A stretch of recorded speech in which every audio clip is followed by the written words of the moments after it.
২০ বছর বয়সের আগে আপনার যে ২০ টা স্কিল শেখা উচিত। নাম্বার 1 বেসিক আইন ও নিজের অধিকার সম্পর্কে ধারণা রাখা। নাম্বার 2 নেটওয়ার্কিং বা মানুষের সাথে সম্পর্ক গড়ার আসলে দক্ষতা বা ক্ষমতা। নাম্বার 3 ইন্টারনেটে ভালোভাবে তথ্য খোঁজা ও যাচাই করার আসলে দক্ষতাটা। নাম্বার 4 সমালোচনা গ্রহণ করার মানসিকতা। অনেকে দেখবেন ঠিকঠাক মতো সমালোচনা নিতে পারে না। একটু সমালোচনা করলেই তারা আসলে একেবারে ভেঙে পড়ে। নাম্বার 5 একা কাজকর্ম করতে পারা। আপনি যদি একা বসে কাজ করতে পারেন এটা কিন্তু একটা বড়সড় স্কিল। নাম্বার 6 ব্রেকআপ বা মানসিক আঘাত সামলাতে পারা। আমি অনেক তরুণকেই দেখেছি যারা ব্রেকআপের পর একেবারে পুরোপুরি ভেঙে পড়ে। নাম্বার 7 চিন্তাভাবনাকে খাতায় পরিষ্কারভাবে লিখতে পারার দক্ষতা। খাতায় নিজের চিন্তাভাবনাগুলোকে লিখে ফেলা।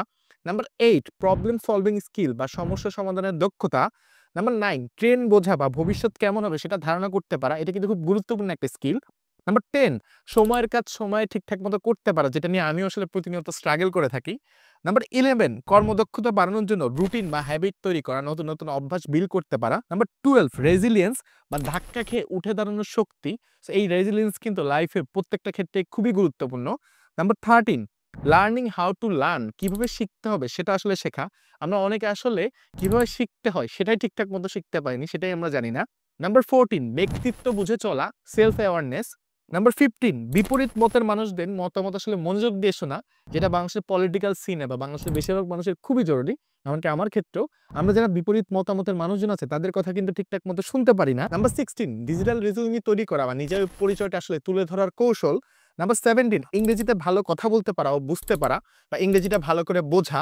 তাহলে আপনি বুঝতে পারছেন আপনার ভিডিও দেখা থেকে শুরু করে অনেক জায়গাতে কিন্তু আপনি অনেকটাই এগিয়ে যাবেন। নাম্বার 18 মাইক্রো লিডারশিপ বা ছোট টিমে নেতৃত্ব দেওয়ার দক্ষতা। এই ছোট টিমে লিডারশিপ দিতেই কিন্তু আপনি বড়সড় লিডারশিপের আসলে আপনার দক্ষতাটা গড়ে উঠবে। নাম্বার 19 ভালোভাবে আসলে গুগল সার্চটা করতে পারা বা আসলে কোনটা ভুয়া তথ্য, কোনটা সঠিক তথ্য বা ফেক নিউজ সেটা আসলে বুঝতে পারা।